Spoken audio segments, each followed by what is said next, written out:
क्या आप बद्रीनाथ की कहानी जानते हैं? यह वो जगह है जहाँ शिव और पार्वती रहते थे। यह उनका घर था।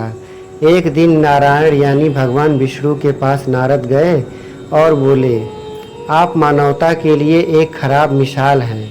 आप हर समय शेषनाग के ऊपर लेटे रहते हैं।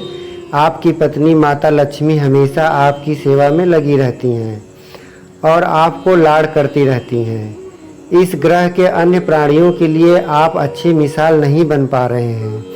आपको सृष्टि के सभी जीवों के लिए कुछ अर्थपूर्ण कार्य करना चाहिए।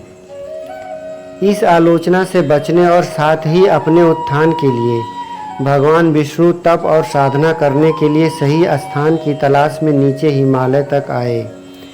वहाँ उन्हें मिला एक बद्रीनाथ, एक अच्छा सा छोटा सा घर जहाँ सब कुछ वैसा ही था जैसा उन्होंने सोचा था। उन्हें यह साधना के लिए सबसे आदर्श जगह लगी। उस घर के अंदर गए, घुसते ही उन्हें पता चल गया कि यह तो शिव का निवास है और वह तो बड़े खतरनाक व्यक्ति हैं। अगर उन्हें गुस्सा आ गया तो वह आपका ही नहीं खुद का भी गला काट सकते हैं। ऐसे में नारायण ने खुद को एक छोटे से बच्चे के रूप में बदल लिया और घर के सामने बैठ गए। उस वक्त शिव और पार्वती बाहर कहीं टहलने गए थे। जब वे वापस लौटे तो उन्होंने देखा कि एक छोटा सा बच्चा जोर जोर से रो रहा है। माता पार्वती को दया आ गई। उन्होंने बच्चे को उठाने की कोशिश की। भगवान शिव ने पार्वती को रोकते हुए कहा, इस बच्चे को मत छूना। पार्वती ने कहा, कितने क्रूर हैं आप, कैसी नासमझी की बात कर रहे हैं। मैं तो इस बच्चे को उठाने जा रही हूँ, देखिए तो कैसे रो रहा है। शिव बोले, जो तुम देख रही हो उस पर भरोसा मत करो। मैं कह रहा हूँ ना, इस बच्चे को मत उठाओ।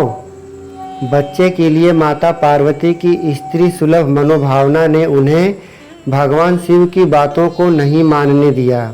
उन्होंने कहा, आप कुछ भी कहें, मुझे कोई फर्क नहीं पड़ता। मेरे अंदर की माँ बच्चे को इस तरह रोते हुए नहीं देख सकती। मैं तो इस बच्चे को जरूर उठाऊंगी। और यह कहकर उन्होंने बच्चे को उठाकर अपनी गोद में ले लिया। बच्चा माता पार्वती की गोद में आराम से था और शिव की तरफ बहुत ही खुश होकर देख रहा था।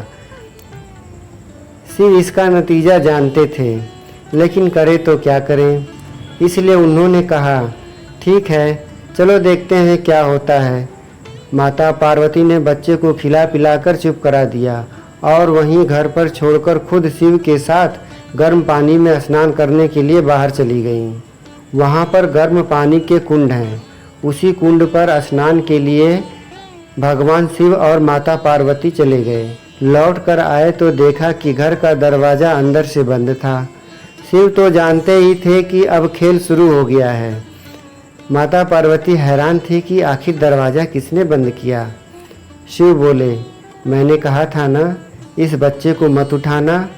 तुम बच्चे को घर के अंदर लाई और अब उसने अंदर से दरवाज़ा बंद कर लिया है। पार्वती ने कहा, अब हम क्या करें। शिव के पास दो विकल्प थे। एक, जो भी उनके सामने है उसे जलाकर भस्म कर दें, और दूसरा, वे वहाँ से चले जाएं और कोई और रास्ता ढूंढ लें। उन्होंने कहा, चलो कहीं और चलते हैं, क्योंकि यह तो तुम्हारा प्यारा बच्चा है, इसलिए मैं इसे छू भी नहीं सकता। मैं अब कुछ नहीं कर सकता, चलो कहीं और चलते हैं। इस तरह शिव और पार्वती को अवैध तरीके से भगवान विष्णु द्वारा वहाँ से निष्कासित कर दिया गया।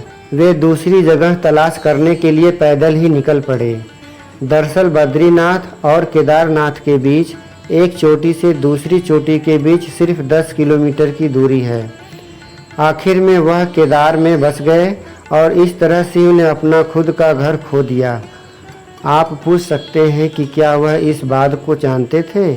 आप कई बातों को जानते हैं, लेकिन फिर भी आप उन बातों को अनदेखा कर उन्हें होने देते हैं। जय श्री कृष्ण, जय शिव।